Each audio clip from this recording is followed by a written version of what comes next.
Nesse momento, então, eu convido ao palco o presidente do Supremo Tribunal Federal, Luiz Roberto Barroso. Seja muito bem-vindo.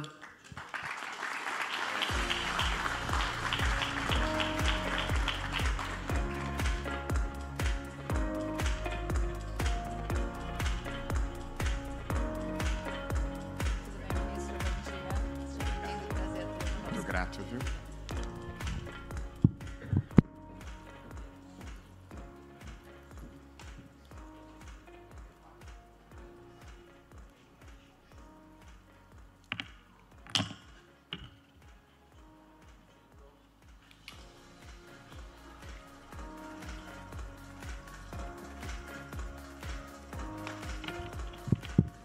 Muito bom dia a todos. Eu tenho muito prazer, muita honra de estar aqui e de compartilhar algumas ideias e algumas reflexões sobre o Brasil. Eu dei para essa nossa conversa o tema de segurança jurídica, desenvolvimento e sustentabilidade. Queria cumprimentar e agradecer ao João Camargo, a Camila Camargo, cumprimento o presidente Nicolau Sarkozy, cumprimento meus colegas do Supremo, o ministro Gilmar Mendes, o ministro Ricardo Lewandowski e todas as pessoas aqui presentes. Eu dividi essa apresentação, como normalmente faço, em 3 partes. Uma parte dedicada à segurança jurídica, uma segunda parte dedicada ao desenvolvimento e uma agenda para o Brasil, e a terceira parte para a sustentabilidade. Começo, então, pelo começo, o Supremo Tribunal Federal e a segurança jurídica. E a primeira questão que eu acho que se coloca é o que o presidente do Supremo Tribunal Federal está fazendo num evento dessa natureza. E aí a resposta me parece relativamente simples. São 3 os poderes da República e os 3 têm o compromisso de dar cumprimento à Constituição, o que significa contribuir para a segurança jurídica, para o desenvolvimento e para a sustentabilidade. Um ponto que precisa ficar bastante claro, nós no Supremo somos atores institucionais e não atores políticos, pelo menos não atores políticos no sentido partidário. Portanto, nós não temos preferências, eu não adianto julgamento, mas numa democracia todo poder é representativo, ninguém exerce poder em nome próprio. E, portanto, o Supremo também tem, e é importante que assim faça, que se comunicar com a sociedade, se fazer entendido, tanto no seu papel institucional, quanto nas suas decisões. Além do que, e acho que esse é um ponto importante num ambiente como esse, o Supremo Tribunal Federal no Brasil tem um papel um pouco diferenciado em relação às Supremas Cortes no mundo de uma maneira geral. E aqui eu gostaria de, muito brevemente, explicar as razões de um certo protagonismo do Supremo na vida brasileira, em contraste com alguns outros países no mundo. Há algumas razões para isso. A primeira delas, o Brasil tem uma Constituição extremamente abrangente. Em todo o mundo, as Constituições, elas organizam o Estado, organizam os poderes políticos e definem os direitos fundamentais. É assim em toda parte do mundo. Mas a Constituição brasileira faz um pouco mais. A Constituição brasileira também cuida do sistema tributário, do sistema previdenciário, do sistema de saúde, do sistema de educação, do sistema de proteção ambiental, do sistema de proteção das comunidades indígenas, do sistema de proteção da família, da criança e do adolescente, da cultura, dos meios de comunicação. E, portanto, a Constituição brasileira cuida de muito mais matérias do que as Constituições do mundo de uma maneira geral. E trazer uma matéria para a Constituição é, de certa forma, retirá-la da política e trazê-la para o direito. E essa é a primeira razão de uma judicialização relativamente ampla da vida brasileira. O Constituinte trouxe para a Constituição temas em que, muitas vezes, eles entendiam que a razão pública do Supremo deveria decidir questões que, em outras partes do mundo, são deixadas para a vontade discricionária da política. Esse é um desenho institucional brasileiro. A segunda razão de um certo protagonismo do Supremo é que é relativamente fácil chegar no Supremo, no Brasil, mediante ações diretas. E, portanto, é possível questionar perante o Supremo, diretamente, leis e políticas públicas. Além dessas ações diretas, as entidades e órgãos que podem fazer esse questionamento são inúmeros. O presidente da República, o procurador-geral da República, a mesa da Câmara, a mesa do Senado, todos os partidos políticos com representação no Congresso, todas as entidades de classe de âmbito nacional e todas as confederações sindicais. De modo que é preciso que o interesse seja muito chinfrim para ele não chegar, em algum momento, ao Supremo Tribunal Federal. Essa é uma terceira razão.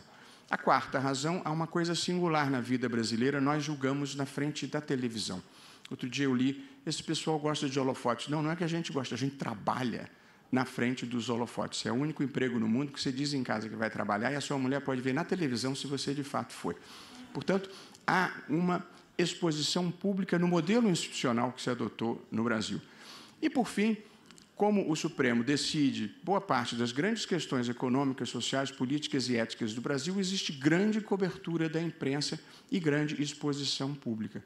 De modo que, com muita frequência, é preciso vir ao espaço público e explicar o que está acontecendo, um pouco como eu espero estar sendo capaz de fazer adequadamente agora. O Supremo, ele, ao contrário do que às vezes se supõe, ele tem uma visão que, com frequência, apoia o empreendedorismo e tem compromissos com a segurança jurídica. O Brasil é um país em desenvolvimento, com muitas mudanças legislativas, com muitas complexidades legislativas, mas o Supremo tem como vetor realizar e promover a segurança jurídica. E, nessa questão do empreendedorismo e de valorização da iniciativa privada, eu destaco decisões seguidas do Supremo em matéria de relações de trabalho. O Supremo entendeu, e acho que fez bem, que o negociado prevalece sobre o legislado, muito antes da reforma trabalhista. Depois, o Supremo validou a reforma trabalhista, inclusive a supressão da contribuição sindical obrigatória, e uma nova decisão do Supremo nessa matéria foi divulgada com grande equívoco e era preciso superar. O Supremo validou a terceirização em atividades econômicas, superando uma jurisprudência do Tribunal Superior do Trabalho. O Supremo derrubou as leis que proibiam o transporte individual por aplicativos. O Supremo assegurou a autonomia do Banco Central, mesmo quando o governo que havia proposto essa autonomia mudou de ideia e havia voltado atrás. Portanto, o Supremo tem uma posição, com muita frequência, valorizadora da segurança jurídica e valorizadora do empreendedorismo, porque esta é a regra constitucional. A livre iniciativa, eu vou voltar a falar sobre isso, é um dos mandamentos constitucionais importantes. Existem, no entanto, algumas áreas de insegurança jurídica no Brasil e acho que nós precisamos ser capazes de equacionar adequadamente esse tema. Eu destaco 3 áreas. A primeira é a das relações de trabalho. O custo de uma relação no trabalho no Brasil, a gente só fica sabendo exatamente depois que ela termina. Nós temos uma imensa litigiosidade trabalhista que precisamos equacionar. Mais de 5 milhões de processos em curso. Às vezes porque empresários se comportam mal, às vezes porque existe uma indústria de reclamações trabalhistas, às vezes porque a legislação é de uma tal complexidade que mesmo quem queira cumpri-la não consegue cumprir adequadamente. Portanto, essa é uma área problemática que eu acho que nós precisamos equacionar. Em segundo lugar, a grande insegurança, eu penso, no Brasil também em matéria tributária. Nós temos uma litigiosidade tributária imensa no Brasil, um pouco pela voracidade fiscal do Estado, um pouco pela temeridade, muitas vezes, com que se propõe as ações, e, em terceiro lugar, pela imensa complexidade do sistema tributário brasileiro. O compliance tributário no Brasil, como nós todos bem sabemos, ele é o mais dificultoso do mundo, de acordo com o Banco Mundial, muitas vezes à frente, o número de horas que a gente precisa gastar no compliance tributário, do que o segundo colocado. Portanto, temos um problema nessa área, penso que a reforma tributária pode ajudar a diminuí-lo. E há uma terceira área que eu vejo também como problemática para a segurança jurídica, que envolve a saúde. tanto a saúde pública como a saúde privada, pela litigiosidade em busca de medicamentos de alto custo, que é uma das questões mais complexas, eu penso, do direito brasileiro, e também uma litigiosidade que envolve os planos de saúde privados, com decisões judiciais que muitas vezes mandam dar cobertura de matérias que não estavam previstas contratualmente. Portanto, os problemas são mais de legislação e de comportamentos do que, evidentemente, da jurisprudência do tribunal, pelo menos é assim que eu vejo. E com isso eu termino essa apresentação geral, eu diria, da visão do Supremo e dessa questão da segurança jurídica, para passar para o tema seguinte, que é o tema do desenvolvimento. E aqui eu tenho defendido e procurado compartilhar, com base na Constituição, uma agenda para o Brasil. Não é a agenda do Supremo, não é a agenda minha pessoal. No Brasil, a Constituição tem uma agenda para o país. E é uma agenda que pode unificar liberais, conservadores e progressistas, que é o que o Brasil mais precisa. Um momento de pacificação, um momento de civilidade, um momento em que as pessoas possam sentar-se na mesma mesa e conversarem mesmo quando pensam de maneira diferente. Eu acho que esse é um salto civilizatório que nós precisamos dar e acho que a Constituição é uma boa bússola para termos uma agenda comum para o país, com denominadores comuns que nos unam a todos. Eu fiz a minha lista pessoal, mas, de novo, todos esses itens são extraídos da Constituição. O primeiro item, eu penso numa agenda brasileira para qualquer pessoa que tenha olhos de ver, ouvidos de ouvir e coração de sentir, é o combate à pobreza. Nós temos, no Brasil, 30% da população em insegurança alimentar. Estamos falando de 60 milhões de pessoas. Um país como o Brasil, que tem gente ainda passando fome, precisa ter esse item como prioridade absoluta na sua agenda. Enfrentar a pobreza e as desigualdades injustas num país em que seis pessoas têm, de acordo com a Oxfam, a riqueza de 100 milhões de pessoas. 6 pessoas têm a riqueza de metade da população brasileira. São índices muito perversos de desigualdade e isso precisa estar na agenda porque não é possível fazer um país verdadeiramente desenvolvido com esse patamar de desigualdade. O segundo item, extraído da Constituição, de uma agenda para o Brasil, evidentemente envolve crescimento econômico, desenvolvimento. O Brasil foi, entre 1900 e 1980, um dos países que mais cresceram no mundo, a uma média de 5,5% ao ano de incremento do PIB. E nas últimas 2 décadas, de 2002 a 2022, o nosso PIB cresceu a uma média de apenas 2,2%. E, portanto, sem voltarmos a crescer verdadeiramente, não haverá o que distribuir. E, portanto, o crescimento econômico é um capítulo imprescindível para o combate à pobreza. O terceiro item de uma agenda para o Brasil extraível da Constituição é prioridade máxima para a educação básica. Mas isso não pode ser um exercício de retórica. Esse tem que ser um exercício verdadeiro de compromisso do país com melhorar o nível da educação básica. A deficiência na educação básica faz vidas menos iluminadas, trabalhadores menos produtivos e elites menos capacitadas a enfrentarem os problemas brasileiros. E, em matéria de educação, as grandes questões já são devidamente mapeadas. Os problemas da educação no Brasil são não alfabetização da criança na idade certa, evasão escolar no ensino médio e déficit de aprendizado, que a criança termina o curso fundamental e termina o ensino médio e não aprendeu o mínimo que tinha que ter aprendido, além da baixa atratividade das carreiras do magistério. Portanto, o diagnóstico está feito e nós precisávamos nos comprometer com um projeto verdadeiramente prioritário de educação para o Brasil. Sempre que há uma mudança de governo, todo mundo se preocupa muito com quem vai ser o ministro da Economia, quem vai ser o presidente do Banco Central, quem vai ser o presidente do BNDES, e é tudo muito importante. A educação costuma ficar relegada a um segundo plano. educação tem que ser a prioridade máxima para o país. Eu recebi o ministro Camilo Santana recentemente no meu gabinete e disse para mim: o seu cargo é o mais importante da República. E ele me disse: só precisa convencer os outros. Portanto, eu continuo a achar isso e acho que essa deve ser uma prioridade.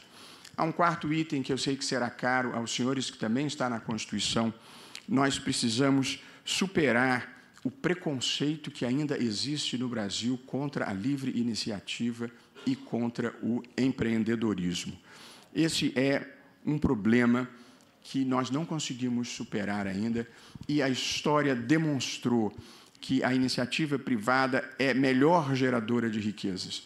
E, portanto, ser progressista significa querer gerar o máximo de riquezas e distribuí-las de maneira justa e adequada. E, portanto, esse preconceito, essa dificuldade de lidar com o sucesso empresarial, com o lucro, com a realização, ainda é um vício que nós precisamos superar.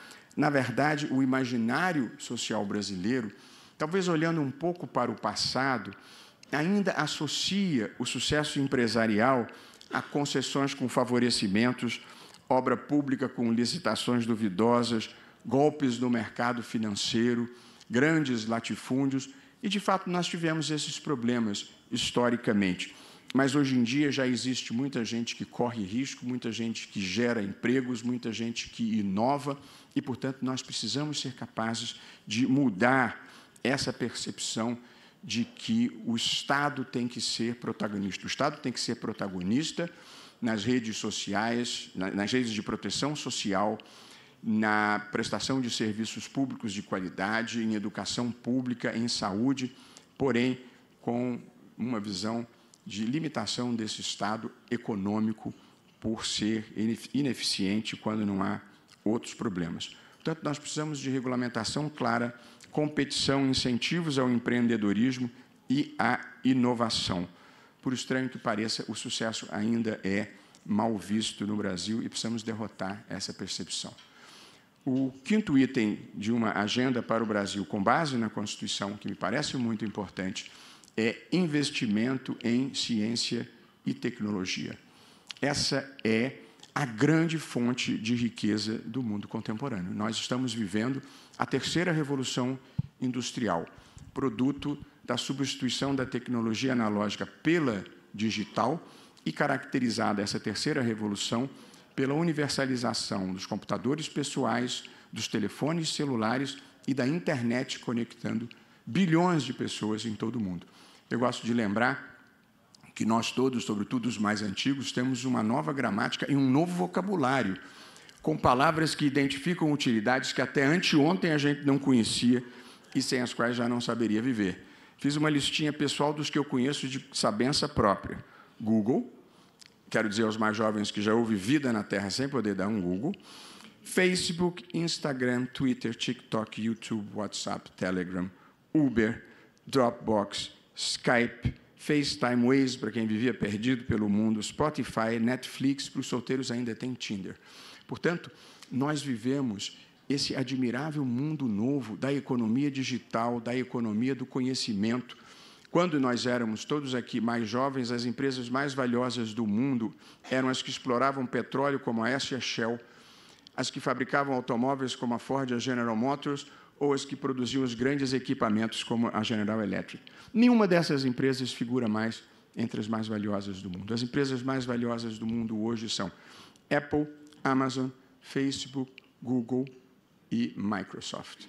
E, circunstancialmente, a Aramco, que é a petroleira da Arábia Saudita, em razão da guerra na Ucrânia. Portanto, nós todos estamos vivendo uma nova economia fundada em novas tecnologias da internet, da inteligência artificial, do blockchain, da robótica avançada, dos criptoativos, do streaming. E, portanto, se nós não investirmos em ciência e tecnologia, nós vamos ficar para trás nessa nova economia, que é uma economia que tem características muito diferentes da de pouco tempo atrás. A primeira delas é a virtualização da vida, as interações pessoais já não dependem mais de presença física, a desterritorialização das relações econômicas. A Apple tem a sua sede na Irlanda, mas não o seu principal sítio de negócio, e a diversificação dos bens e serviços. Eu estou colocando um pouco de ênfase nesse aspecto, porque a inovação, a pesquisa científica e tecnológica é que hoje produz a riqueza, mais do que a riqueza dos bens físicos. Hoje em dia, nós todos nos valemos do comércio eletrônico, da Amazon, da Magalu, nós todos assistimos filmes por streaming, ouvimos música no Spotify por streaming, pagamos as nossas contas com o PayPal que está no celular, o cartão armazenado no celular, conversamos com o mundo por aplicativos de mensagem. Portanto, nós estamos vivendo esse admirável mundo novo, tecnologia da informação, biotecnologia, nanotecnologia, impressão em 3D, carros autônomos, internet das coisas, computação quântica. Investimento em ciência e tecnologia é o que faz a diferença no mundo contemporâneo e nós não podemos ficar para trás. Algoritmo, que é uma palavra que nós não conhecíamos até o outro dia, se tornou o conceito mais importante do nosso tempo. Eu incluiria ainda um item muito importante que tem a ver com a iniciativa privada, que é o saneamento básico.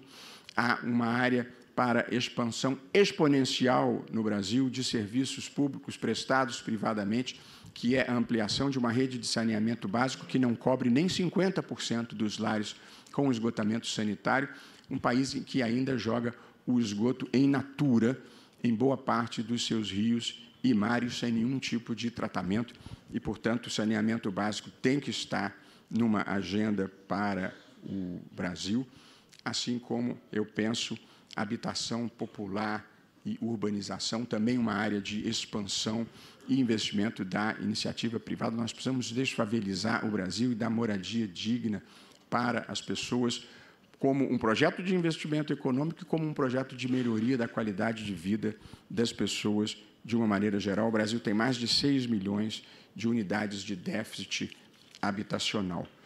E, por fim, chegando ao terceiro e último capítulo da nossa conversa, o Brasil precisa, por evidente, assumir uma liderança ambiental no mundo contemporâneo. Esse é o grande papel, essa é a grande vocação brasileira, eu assim penso. E aqui eu estou conversando com grandes empresários que têm investimento em áreas diferentes. A terceira parte é sobre a sustentabilidade, até um pouco de preocupação de falar sobre um assunto que todo mundo entende mais do que eu, ou muitos aqui entendem mais do que eu. Me lembro de uma história que se conta aqui em Paris, que o Picasso, quando vivia aqui em Paris, ele frequentava os restaurantes e andava pela rua sem dinheiro no bolso. E aí, quando ele chegava no restaurante, fazia a sua refeição, vinha a conta, ele pegava o guardanapo, fazia um desenhozinho, entregava para o garçom, que levava para o gerente, e o gerente ficava eufórico que tinha um original do Picasso. Diz que uma das vezes ele precisava fazer compras no supermercado, pegou uma folha A4, fez um desenho um pouco mais caprichado e deu para a empregada, que foi até o supermercado e voltou com muitas compras e com um desenho de volta. Picasso olhou aquilo e falou assim: o que é isso? E a moça respondeu: Monsieur Pinault disse que tinha troco. Portanto, eu sou o Monsieur Pinault dessa história aqui, mas, mesmo assim, algumas palavras sobre esse novo domínio que eu acho que precisa entrar na agenda brasileira, que é o da sustentabilidade e da importância da proteção ambiental, que é um tema relativamente negligenciado no mundo em geral, por duas razões. Em parte, porque existe um certo desconhecimento ou um certo negacionismo, apesar de a maior parte dos cientistas deixarem documentado que a atuação humana está contribuindo para a mudança climática, para o aquecimento global e as muitas consequências que daí advirão.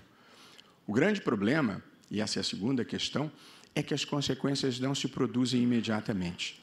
As consequências das lesões ambientais que se produzem hoje, das emissões de dióxido de carbono que se produzem hoje, as consequências só vão se produzir daqui a 25 anos, daqui a 50 anos.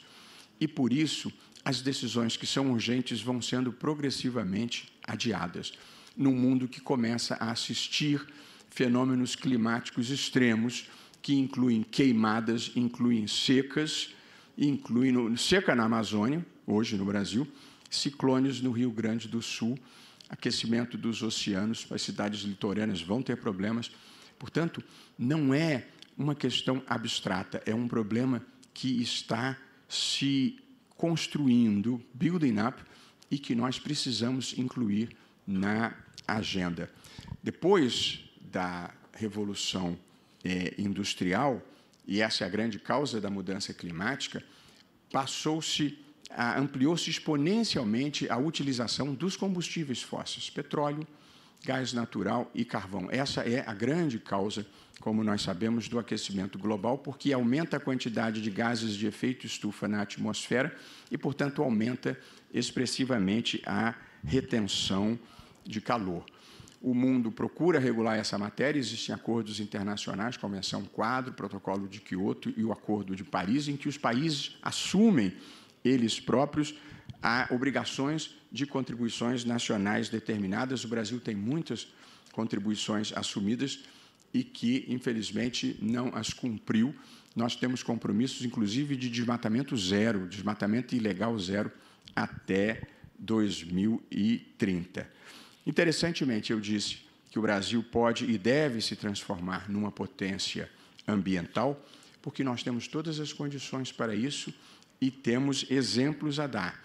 A maior parte da matriz energética no Brasil, sobretudo elétrica, é hidráulica e, portanto, de energia limpa, e nós temos potenciais imensos de energia renovável, com energia solar, energia eólica e com a biomassa em projetos avançados em matéria de utilização, inclusive da cana-de-açúcar, mesmo para a produção de combustíveis. Está aqui Rubens Ometo, que é um expert, um grande investidor nessa área. E, portanto, o Brasil tem, em primeiro lugar, o exemplo da energia limpa, em segundo lugar, a potencialidade das energias renováveis e, em terceiro lugar, a Amazônia, que presta 3 grandes serviços ambientais decisivos para o mundo. A Amazônia, ela tem a maior biodiversidade da Terra, com concentração de flora, fauna, fungos, bactéria e algas do planeta.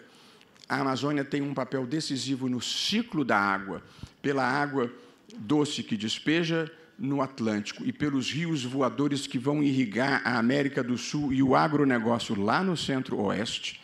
Portanto, essa dualidade artificial e equivocada que se criou no Brasil entre agronegócio e proteção ambiental, ela é falsa. Na verdade, um depende do outro e nós precisamos superar uma visão equivocada de que são lados opostos do debate público, além do que a Amazônia, pela fotossíntese, é o maior armazenador de carbono da Terra.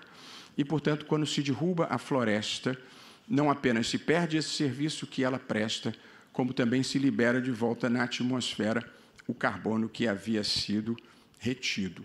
E, portanto, nós precisamos transformar a Amazônia num espaço de preservação ambiental, com a geração de uma bioeconomia capaz de dar sustentabilidade às 25 milhões de pessoas que vivem naquela região.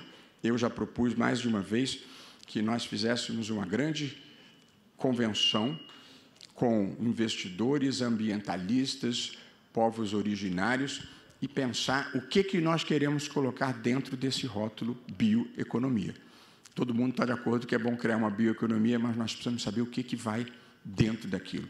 Quem sabe um Vale do Silício ambiental não possa ser um caminho. Portanto, meus caros amigos, essa é o que eu consideraria uma boa, depois de defender o Supremo e o papel que nós desempenhamos, eu acho que essa é uma boa agenda para o Brasil, com base na Constituição. Combate à pobreza, crescimento econômico, prioridade máxima para a educação básica, investimento em ciência e tecnologia, superação do preconceito contra a livre iniciativa, que é um princípio fundamental da Constituição brasileira, saneamento básico, habitação popular, e assumirmos esse papel de grande liderança global ambiental, porque essa é uma liderança que o Brasil pode e deve assumir. Eu vejo no Brasil, nos diferentes segmentos, muitas vezes há um certo mal-estar existencial, uma certa sensação de que o país ficou, até agora, aquém do seu destino. Mas a vida é feita de muitos recomeços, e a história é um caminho que a gente escolhe, e não um destino que a gente cumpre. O Brasil é um país que tem paz, tem democracia e tem condições de sustentabilidade. Quem sabe dessa vez a gente não vai. Eu gostaria de terminar com uma passagem, uma nota positiva, João. Eu gosto de lembrar que o Brasil só começou verdadeiramente em 1808, com a vinda da família real portuguesa para o Rio, fugindo de uma Europa à mercê de Napoleão. Antes de 1808, portanto, há 230 anos atrás, vejam a infraestrutura do Brasil. Os portos eram fechados, portanto, só era possível o comércio exterior com Portugal. Era proibida a construção de estradas, era proibida a existência de manufaturas. 1/3 da população era de escravos.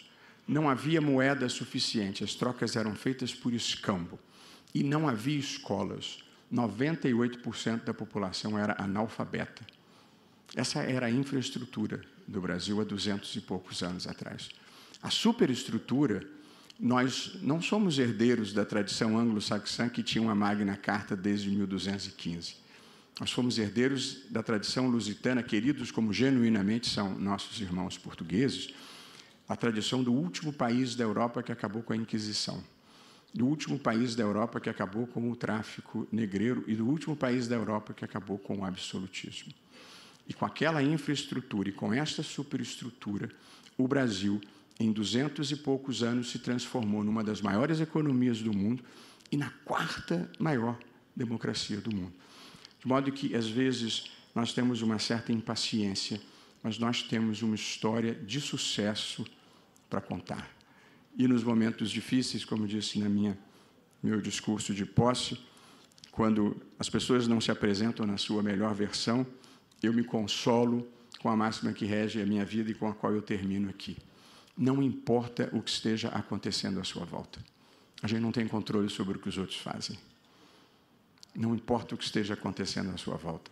Faça você o melhor papel que puder. E seja bom e correto, mesmo quando ninguém estiver olhando. Muito obrigado.